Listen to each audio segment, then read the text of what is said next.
Hey guys, once again welcome back to my YouTube channel. My name is Sakshi and today I'm with a new topic, gingival surgical techniques, that is which includes gingivectomy. So it is one of the most important question asked in the periodontology exam, and it may be asked as a short note or either they may ask you as an LAQ also. So let's begin. Now let's talk about the definition of gingivectomy. What is gingivectomy? It is defined as an excision of the soft tissue wall of the periodontal pocket. Now, by removing the pocket wall, gingivectomy provides visibility and accessibility for the complete calculus removal and thorough smoothing of the roots, creating a favorable environment for gingival healing and restoration of a physiologic gingival contour.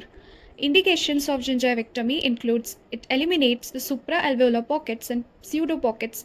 Then next it removes the fibrous gingiva or edematous enlargement of the gingiva. Third, it transforms the rolled or the blunted margins to more physiological form. Then next, it creates more aesthetic form in cases in which the exposure of the anatomic crown has not fully occurred, and it creates the bilateral symmetry, and last is it corrects the gingival craters. So these are the indications of gingivectomy. Now let's talk about the contraindications of the gingivectomy.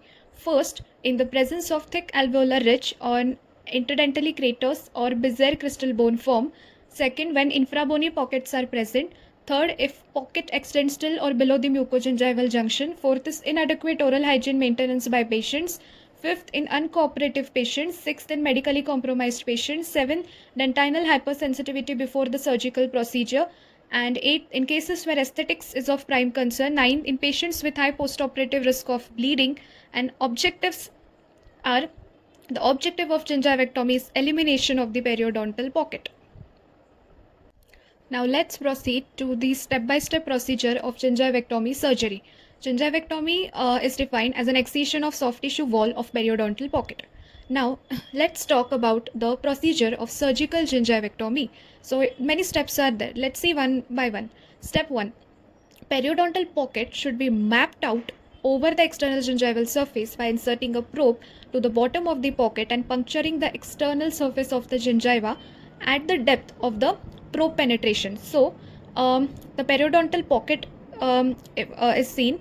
Then we need to insert a probe to the bottom of that pocket, and then by puncturing external surface of the gingiva at depth of the probe penetration. Step 2. Periodontal knives, that is Kirkland knives, are indicated for incisions on facial and lingual surfaces. Orban's periodontal knives are indicated for interdental incisions. Bard Parker blades number 12 and number 15. Scissors are auxiliary instruments. Then external bevel incision should be started apical to the points marking course of the pockets and is directed coronally to a point between the base of the pocket and the crest of the bone. Exposure of the bone is undesirable. If this occurs, healing presents minimal complications if the area is adequately covered by surgical dressing. Either interrupted incisions can be used. Next, incision should be beveled at approximately 45 degrees to the surface, and it should recreate the normal festoon pattern of gingiva. If there is failure to bevel the incision, it will leave a broad fibrous plateau which will delay the development of the physiologic contour. Step 3. Eliminate the excised pocket wall, irrigate the area and examine the root surface. Step 4. Undergo scaling and root planning. Step 5. Cover the area by surgical dressing. Now, what are the different types of gingivectomy? There is surgical gingivectomy, electrosurgical gingivectomy, laser gingivectomy, and chemosurgical gingivectomy. Now, what is surgical gingivectomy? So in this technique, the electric current is used for giving the incisions. It uses high frequency current of 1.5 to 7.5 million cycles per second. Here there are 3 classes of electrodes used, that is single wire electrodes for both incising and excising, then loop electrodes for planing the tissues, and heavy bulkier electrodes for coagulation.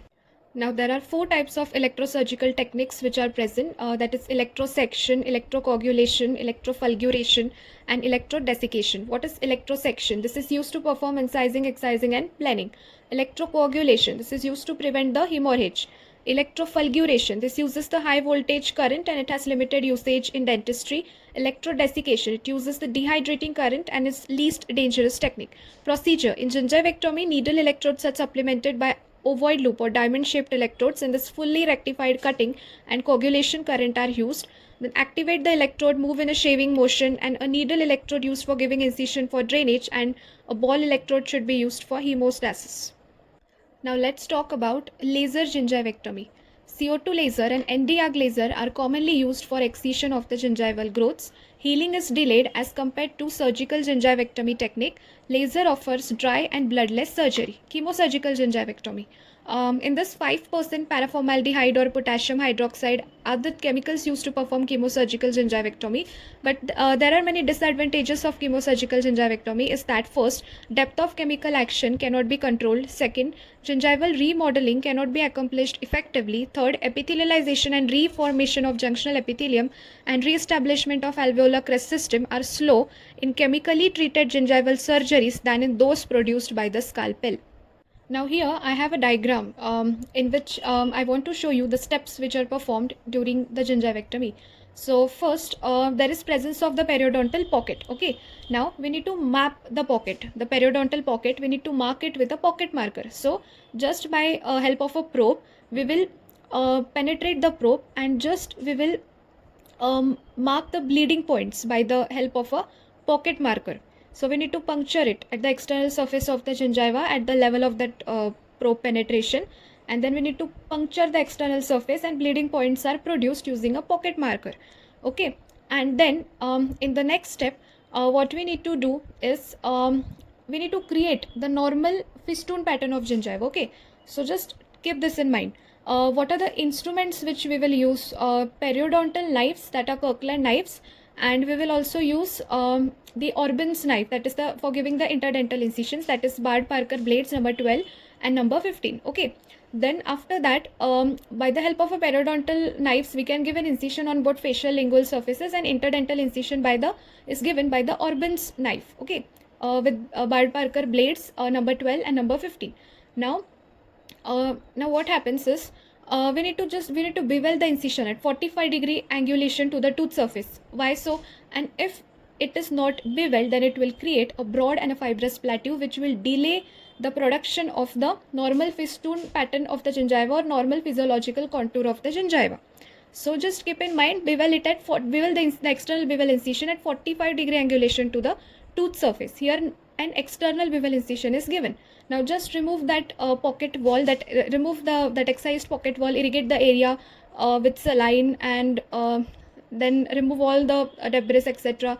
And then later on examine the root surface, check for any irregularities, etc., and do scaling and root planing, and then later on cover it with a surgical dressing. So here you can see that the bleeding points are marked with the help of a pocket marker. Incision should follow the tooth contour. Okay, and here you can see